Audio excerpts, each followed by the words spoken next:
Join us on a deep exploration of Judges 16 as we analyze the events that led to Samson's downfall. By dissecting the choices he made, we gain valuable insights into human weakness and the need for spiritual resilience. Watch to discover how Samson's story still resonates with us today.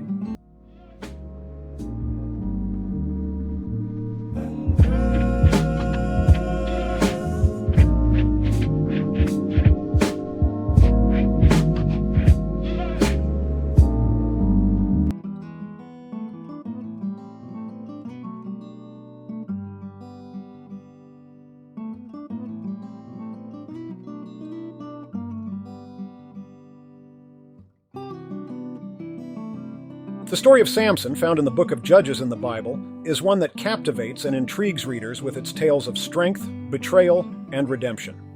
Judges 16, in particular, unveils the dramatic downfall of this legendary figure and provides valuable lessons for those seeking to understand the complexities of human nature and the consequences of our actions. Samson, an Israelite judge blessed with incredible physical strength, allows himself to be seduced and ultimately betrayed by a Philistine woman named Delilah. Despite her repeated attempts to uncover the source of his strength, Samson foolishly reveals the secret of his hair, which has never been cut, rendering him powerless. This moment of weakness leads to his capture, blindness, and enslavement by the Philistines. One key lesson found in the fall of Samson is the danger of succumbing to temptation and the destructive power of betrayal.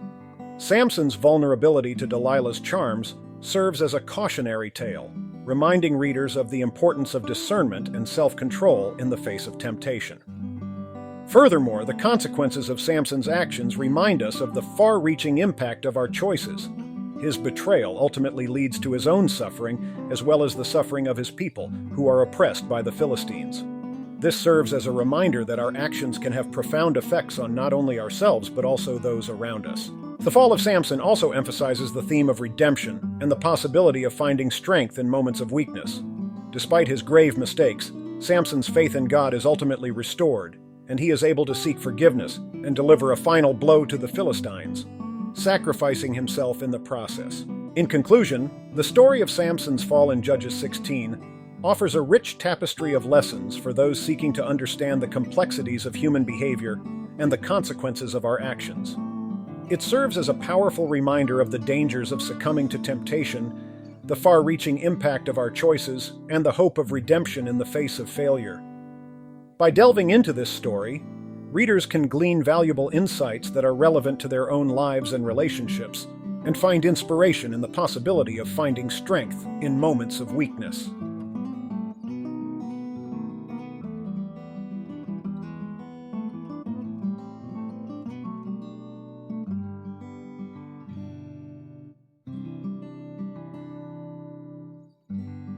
Son 1-3, Samson and the harlot at Gaza.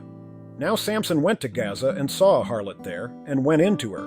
When the Gazites were told, "Samson has come here," they surrounded the place and lay in wait for him all night at the gate of the city.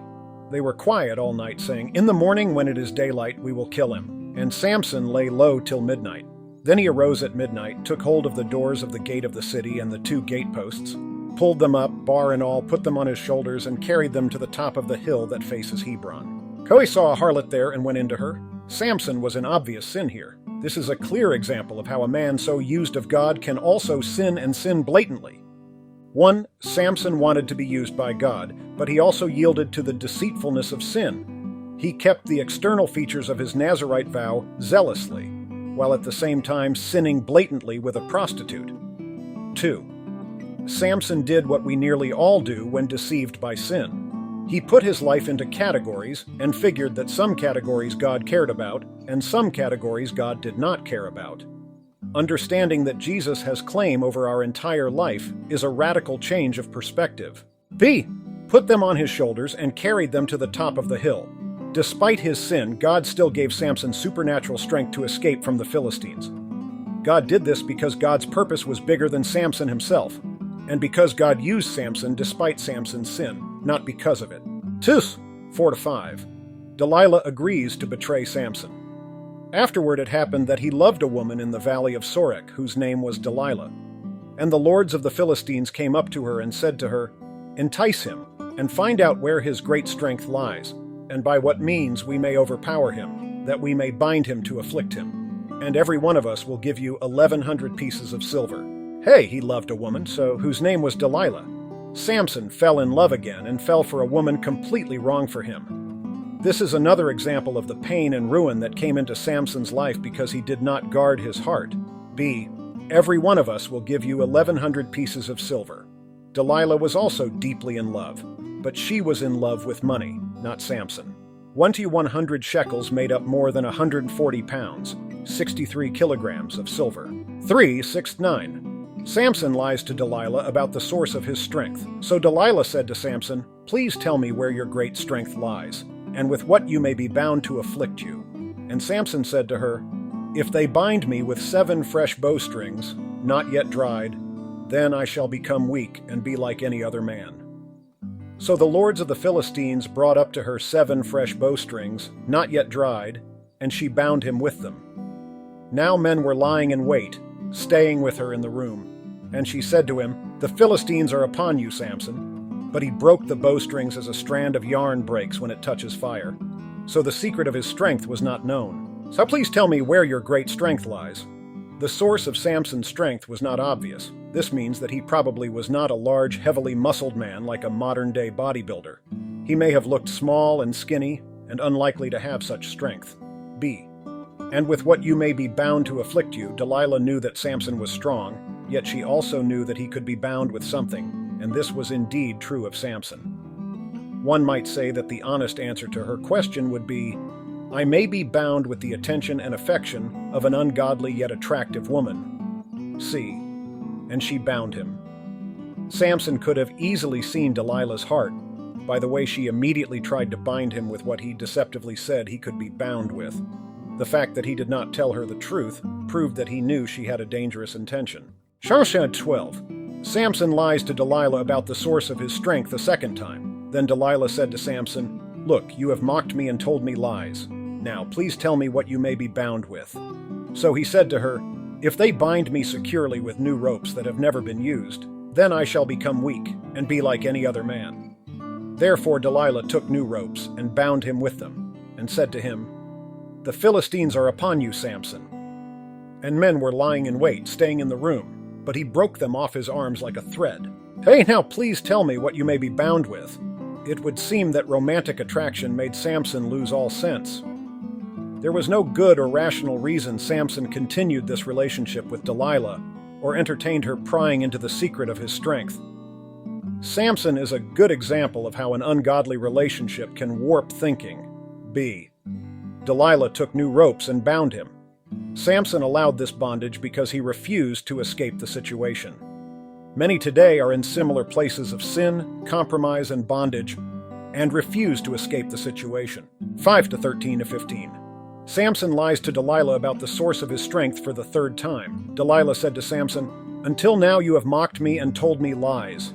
Tell me what you may be bound with." And he said to her, "If you weave the 7 locks of my head into the web of the loom." So she wove it tightly with the batten of the loom, and said to him, "The Philistines are upon you, Samson." But he awoke from his sleep and pulled out the batten and the web from the loom. Then she said to him, "How can you say, 'I love you,' when your heart is not with me? You have mocked me these 3 times, and have not told me where your great strength lies. A. Tell me what you may be bound with." Delilah obviously cared nothing for Samson. His continued commitment to her is a remarkable testimony to the power of blind, irresponsible love. B. How can you say, "I love you," when your heart is not with me? Tragically, Samson's heart was with Delilah. Her accusation was a manipulative projection of her own heart, which was not with Samson. 16 to 19. Samson finally betrays the source of his strength, and it came to pass, when she pestered him daily with her words and pressed him, so that his soul was vexed to death, that he told her all his heart, and said to her, "No razor has ever come upon my head, for I have been a Nazirite to God from my mother's womb. If I am shaven, then my strength will leave me, and I shall become weak and be like any other man." When Delilah saw that he had told her all his heart, she sent and called for the lords of the Philistines, saying, "Come up once more, for he has told me all his heart." So the lords of the Philistines came up to her and brought the money in their hand. Then she lulled him to sleep on her knees, and called for a man and had him shave off the 7 locks of his head. Then she began to torment him, and his strength left him. When she pestered him daily with her words and pressed him, so that his soul was vexed to death, that he told her all his heart. Earlier, Samson gave in to the nagging of his Philistine wife, Judges 14:15-18. Now he yielded to the nagging of Delilah. She certainly sinned by using such terrible manipulation, but Samson also sinned by yielding to that manipulation. Her previous complaint was that Samson's love for her was empty and a hollow protest. Delilah had no love for him, and she expected Samson to destroy himself and his service for God to prove his love for her. He told her all his heart. When Samson did this, it was a very sad scene. He had to know what was to come. He faced the choice between faithfulness to his God and continuing an ungodly relationship. And Chanikai, in this, we see the strongest man in the world weak under the power of an ungodly relationship. Perhaps Samson figured that because he was strong in one area of his life, he was strong in all areas. In this, he was desperately wrong. Then she lulled him to sleep on her knees. No doubt Delilah used sweet words to lull Samson to sleep. Her pretended love for Samson for the sake of money is deeply troubling. As long as he is consecrated, he is strong. Break that, he is weak as water. Now there are 1,000 razors with which the devil can shave off the locks of a consecrated man without his knowing it. Samson is sound asleep. So clever is the barber that he even lulls him to sleep as his fingers move across the pate, the fool's pate which he is making bare. The devil is cleverer far than even the skillful barber. He can shave the believer's locks while he scarcely knows it. Then she began to torment him. This was fitting. We might say that Delilah began to torment Samson long before this. Again, his strength left him. There was nothing magical in Samson's hair. We might also say that Samson began breaking his Nazirite vow before this. Yet there came a time when Samson finally had to reckon with his rejection of God's mercy. Not that his hair made him strong, but that his hair was the symbol of his consecration and was the pledge of God's favor to him. While his hair was untouched, he was a consecrated man. As soon as that was cut away, he was no longer perfectly consecrated, and then his strength departed from him. Spurgeon 2. In the opinion of some persons, Samson looked much improved when his matted hair was gone. He was more presentable, more fit for good society. And so, in the case of churches, the notion is that they are all the better for getting rid of their peculiarities. Samson's arrest and death. 20 Samson is seized by the Philistines. And she said, "The Philistines are upon you, Samson." So he awoke from his sleep and said, "I will go out as before at other times and shake myself free." But he did not know that the Lord had departed from him. I will go out as before. Samson didn't know things were different. He lived in compromise for so long that he thought it would never make a difference. The story is one to fill the soul with holy fear. The possibility of going on in an attempt to do the work of God after God has withdrawn himself is an appalling one. Morgan, Sharolai. This is a tragic example of wasted potential and rejection of God's warnings. Samson thought he could get away with sin and escape its consequences. He misinterpreted the merciful delay of God's judgment or correction as a sign that he really didn't care. He therefore presumed on God's mercy and continued on in his sin, making things far worse. He did not know that the Lord had departed from him. Samson's strength was not in his hair, it was in his relationship with God. He worked against that relationship to the point where God finally departed from him, in the sense that he no longer blessed Samson with supernatural strength. 2:21-22. Samson's Philistine imprisonment. Then the Philistines took him and put out his eyes and brought him down to Gaza. They bound him with bronze fetters, and he became a grinder in the prison. However, the hair of his head began to grow again after it had been shaven. Then the Philistines took him and put out his eyes. It was fitting that Samson was first blinded in his imprisonment. He was attracted to ungodly relationships through his eyes. His failure to restrain this attraction to women brought him into bondage. They bound him with bronze fetters. Samson didn't humble himself in obedience before God. He insisted on the freedom of doing what he wanted to do. This left him with no freedom at all. There is nothing, perhaps, in the sacred writings at once more pathetic tragic than the vision of Samson with his eyes put out, grinding in the prison house of the Philistines. It is a picture and a parable, needing no enforcement of exposition to make it powerful. Morgan. Choi. Sin has its wages, and this was Samson's payday. His sin left him blind, in bondage, and a slave. Before Samson's blindness, bondage and slavery were only inward, but they eventually became evident outwardly. See, the hair of his head began to grow again. God gave Samson hope in the midst of a dungeon. His hair began to return, and we can suppose that his heart also began to return. Once, I wonder why these Philistines did not take care to keep his hair from growing to any length. If cutting his hair once had proved so effectual, I wonder that they did not send in the barber every morning to make sure that not a hair grew upon his scalp or chin. But wicked men are not in all matters wise men. Indeed, they so conspicuously fail in one point or another that Scripture calls them fools. 2. When Samson's hair began to grow, what did it prophesy?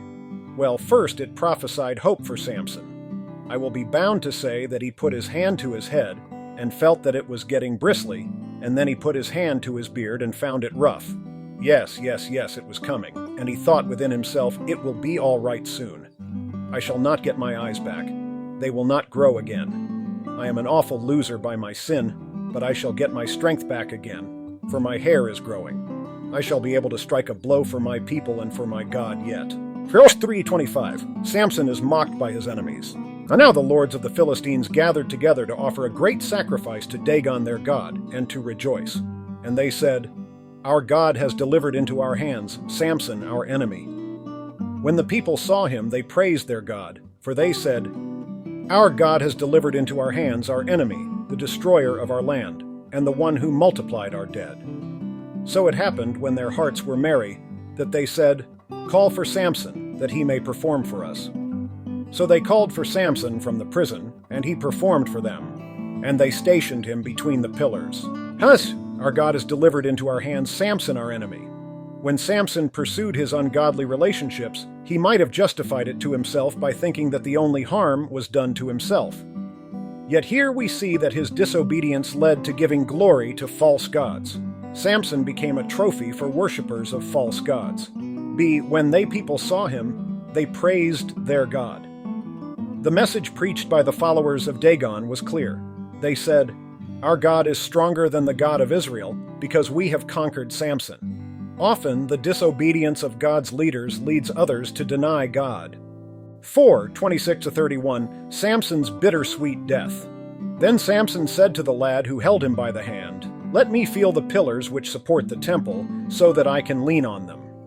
Now the temple was full of men and women. All the lords of the Philistines were there, about 3,000 men and women on the roof watching while Samson performed. Then Samson called to the Lord, saying, O Lord God, remember me, I pray. Strengthen me, I pray, just this once, O God, that I may with one blow take vengeance on the Philistines for my 2 eyes. And Samson took hold of the 2 middle pillars which supported the temple, and he braced himself against them, one on his right and the other on his left. Then Samson said, Let me die with the Philistines. And he pushed with all his might, and the temple fell on the lords and all the people who were in it. So the dead that he killed at his death were more than he had killed in his life. And his brothers and all his father's household came down and took him, and brought him up and buried him between Zorah and Eshtaol, in the tomb of his father Manoah. He had judged Israel 20 years. However, Samson said to the lad who held him by the hand, The Philistines continued to mock Samson. At this large demonstration, they used a boy to guard him. This makes us think all the more that Samson was not a muscle-bound man who was naturally strong. His strength was truly supernatural, not natural. B. That I may with one blow take vengeance on the Philistines. Samson's end was both bitter and sweet. God answered his last prayer, and he achieved his greatest victory against the Philistines at the cost of his own life. In this, Samson is a picture of the believer in disobedience. God used him, but he did not benefit from it. His life ended in personal tragedy, shadowed by the waste of great potential. 1. Samson was a hero, even mentioned among the heroes of faith in Hebrews 11, Hebrews 11:32. Yet there is no glorification of Samson and his end. He was not a glorious hero to be emulated. as modern suicide bombers are glorified by some. Instead, Samson was a tragic hero whose life should have ended much differently, too. We can also say that Samson's suicide and killing of others was not sought out. The opportunity came to him tragically. 3. Suicide is clearly sin, the sin of self-murder. Yet we are wrong if we regard it as the unforgivable sin. Most all who commit suicide have given in to the lies and deceptions of Satan, whose purpose is to kill and destroy. John 10:10. So he pushed with all his might, and the temple fell on the lords and all the people who were in it. This could only happen with God supernaturally empowering Samson. This shows that God never forsook Samson, even when he was disobedient. God's mercies were there for Samson even in a Philistine prison. All Samson had to do was to turn his heart back towards God and receive them. 1. We could say that Samson was restored with self-renunciation. This last great victory came only after he was broken, humiliated, and blind. He could no longer look to himself. Prior to this, we don't see Samson as a man of prayer, but here he prayed. He was humbled enough to allow a little boy to help him. 2. In summary, Samson shows the danger of underestimating our own sinfulness.